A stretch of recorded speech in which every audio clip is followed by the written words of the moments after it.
Mettez une serviette en papier pliée dans le récipient. Versez quelques gouttes de détergent et un peu d'eau froide ou chaud. Bien fermez le récipient avec le couvercle et bien agitez.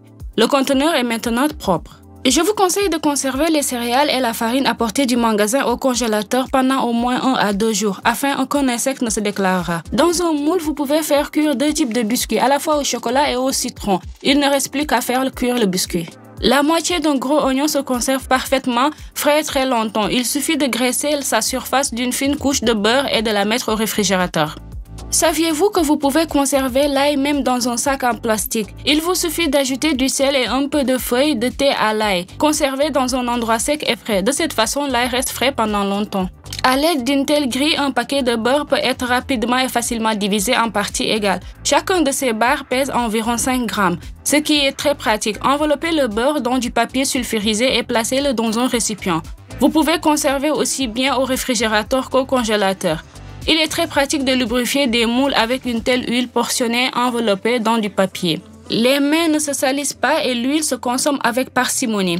Cassez les œufs dans le moule préparé, mettez un petit bol à l'envers dans une casserole, versez de l'eau et placez un bol d'œufs dessus. Fermez la casserole avec un couvercle. Allumez le feu après que l'eau ait bouilli à feu doux pendant 12 à 15 minutes. Cette méthode de préparation est pratique à utiliser et c'est vraiment intéressant.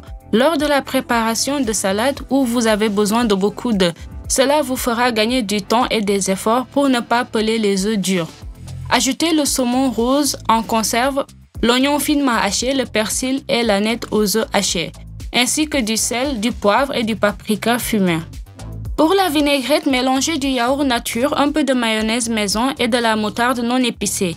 Habillez la salade et vous pourrez la servir à table. Vous pouvez emporter cette salade avec vous. Prenez une feuille de pain pita, placez les feuilles de laitue d'un côté, garnir d'un peu de laitue aux œufs, des tomates et maintenant pliez soigneusement le tout pour que la laitue aux œufs reste complètement à l'intérieur des feuilles de laitue, même depuis les extrémités. Pour cette raison, le pain pita ne restera pas mouillé et vous pouvez l'emporter un tel pain avec vous comme déjeuner. Déposez une portion de viande hachée sur une feuille de papier cuisson. Recouvrez d'une autre feuille de papier sulfurisé et aplatissez délicatement avec une assiette. On obtient un burger parfaitement rond, uniforme et fin pour la friture. S'il s'agit d'une poêle bien chauffée dont le feu a déjà été réduit au minimum, mettez un morceau de fromage entier pendant quelques secondes, puis retirez-le de la poêle pour voir les pétales de fromage les plus fins. Tenez-les pendant quelques secondes, retirez-les soigneusement et vous obtenez de si merveilleux chips exclusivement au fromage.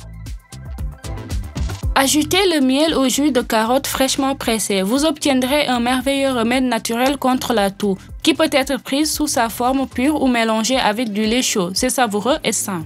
Pour conserver une tête de chou plus longtemps, découpez une partie de la tige. Mettez une serviette en papier pliée à l'intérieur et humidifiez-la bien avec de l'eau. Mettez le chou au réfrigérateur. Si vous n'avez pas besoin d'une tête entière de chou chinois à la fois, coupez-la en deux, comme si vous préparez du chou chinois pour le kimchi.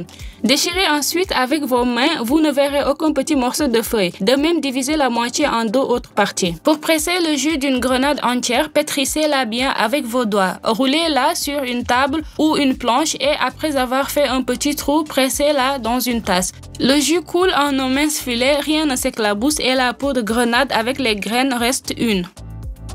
Je veux partager une recette de test intéressante. Ajoutez le soda au yaourt épais naturel, bien mélangé et laissez reposer 5 minutes. Pendant ce temps, le yaourt augmentera considérablement de volume et commencera à mousser. Ajoutez maintenant un œuf, d'huile végétale et du sel, ainsi que 2 types de farine à base de riz et de graines entières de blé. Pétrissez la pâte, à la fin ramassez-la en boule. Il s'avère si doux et élastique. Couvrez avec une serviette, laissez infuser pendant environ 15 minutes. Pendant ce temps, il deviendra encore plus doux et plus élastique, et même légèrement adapté, comme la levure. Vous pouvez utiliser pour tout type de cuisson. Divisez la pâte en 2 parties, une plus grande et l'autre plus petite. Placez le plus gros sur une plaque recouverte de papier sulfurisé. Vous pouvez étirer la pâte avec vos mains. Vous pouvez l'étaler avec un rouleau à pâtisserie, par exemple le silicone. Versez la garniture et étalez-la uniformément. Recouvrez d'un petit cercle de pâte et pincez les bords en faisant quelques entailles sur le dessus. Cuire le gâteau dans un four préchauffé à 180 degrés pendant environ 30 minutes. Cette pâte ressemble vraiment à de la levure douce, aérée et moelleuse. C'est vraiment très appétissant. Il faut absolument l'essayer à la maison. Une présentation très simple, originale et belle. Remplir de riz bouilli en compactant légèrement. Couvrir d'une assiette et retourner. Retirez le récipient supérieur, retirez délicatement le petit bol et remplissez le renforcement résultant avec un plat chaud. Par exemple, poulet mijoté. Pour enlever la peau d'une tomate, il n'est pas nécessaire de l'ébouillanter. Prenez n'importe quel couvert et poignée, tant qu'il n'est pas très fin et pointu. Passez doucement sur toute la surface de la tomate avec une légère pression. Ensuite, faites une incision et retirez délicatement la peau. Si vous devez verser le reste de sauce de la bouteille, placez la bouteille à l'envers dans une casserole chaude. En quelques minutes, en raison de la différence de température, tous les résidus couleront et la bouteille restera presque propre. La façon la plus élémentaire de plier une serviette pour servir des couverts, ouvrez complètement la serviette de vous-même, faites un pli jusqu'au milieu de la serviette, puis un autre pareil. Maintenant, retournez la serviette d'un des côtés, faire le même pli jusqu'au milieu, puis deux autres dans le même sens. On obtient une telle poche dans laquelle vous pouvez mettre les couverts nécessaires n'importe où, les emporter avec vous. C'est vraiment très pratique.